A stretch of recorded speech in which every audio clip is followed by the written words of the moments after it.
Deepa Rani Shekar from Transform Life Programs. Love and Light. This has been a trying time for all of us. Agree with me, friends? We have never seen something like this where almost our life came to a grinding halt. And it's like we got to pick up from where we left. Our generation has never seen anything like this, or the current generation, the previous generation. I think it was more than a century before something like this happened. So everybody has a different opinion about any situation. Opinions, friends, are like wrist watches. Everybody has one, and everybody believes the watch that they are wearing shows the perfect time, while there will be a slight difference in the watch that we sit it in. So everybody has an opinion, but I really appreciate this man, the president of Uganda, who came with a very strong message. And I'm sure that's not just a message for the people of Uganda. I think it's a message for all the countries all across the world, and even to us in India. In fact, in one of my previous videos, I had given you a heads up of how each leader in each country is handling this crisis of pandemic. And somewhere, as a proud Indian, I was very proud to say how our Prime Minister has been handling the situation. So here goes the Uganda President Kaguta Museveni's message, loud and clear. More than a message, it's like a warning for people who are misbehaving during this crucial time of COVID-19. So he says, God has a lot of work. He has the whole world to look after. He cannot be here in Uganda looking after idiots. I think in the place of looking after Uganda, in a place like Uganda, looking after idiots, we can put any country name there, wherever people think it's all over and they can get back to normal life. So he further expands it and says, this is like a war situation. In a war, nobody asks you to stay indoors. You stay indoors by choice, because that is the only way to survive a war. And the hostilities of war persist. So during a war, you don't insist on your freedom. You give it up in exchange for survival. You don't complain of hunger.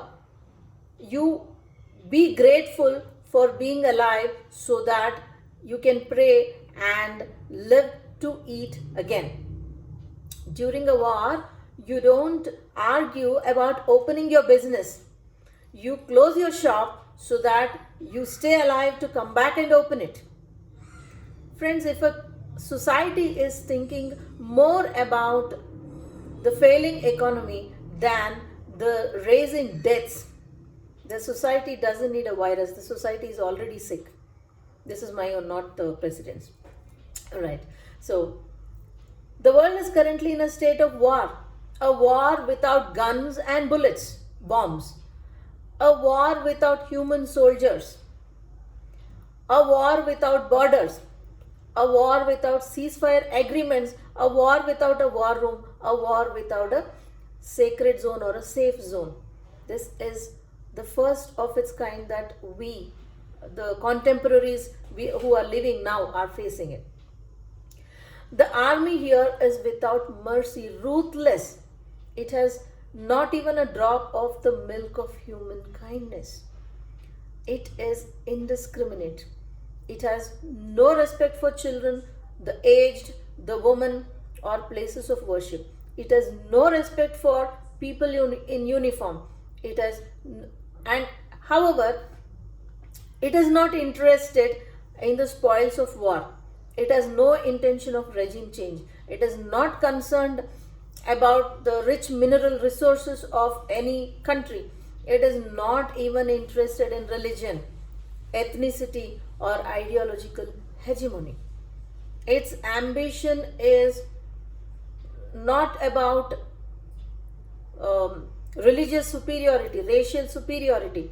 It is an invisible, fleet-footed, and ruthlessly effective army.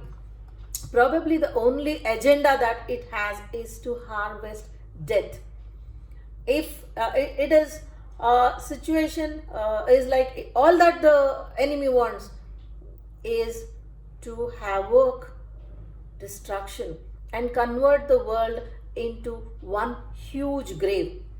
So it is a capacity to, and it has the capacity to achieve it. By now we don't have any doubt left. So it might not be seen, but it is much more effective than something which is seen.